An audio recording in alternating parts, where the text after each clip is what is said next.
How to use voice control for ChatGPT. Hello everyone and welcome back to our channel.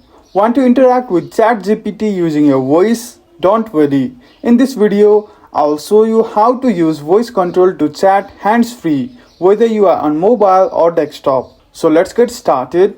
If you are on ChatGPT app, it's super easy. Just tap the microphone icon in the input field and speak your query, and it will convert your voice into text. Once you are done, the AI will respond instantly. On desktop, you can use voice typing with tools like Google's Chrome voice input. Just click on the mic icon if it appears, or press Windows plus H on Windows or function plus D on Mac to activate voice detection. Next, you can also connect ChatGPT to voice assistants like Siri or Google Assistant using shortcuts. In this way, you can chat with ChatGPT entirely hands-free by saying, "Hey Siri, open ChatGPT." And there you have it. Now you can chat with ChatGPT using your voice. If you found this video helpful, please give it a like and subscribe for more tech tips. Thank you for watching, and we will see you again in the next video.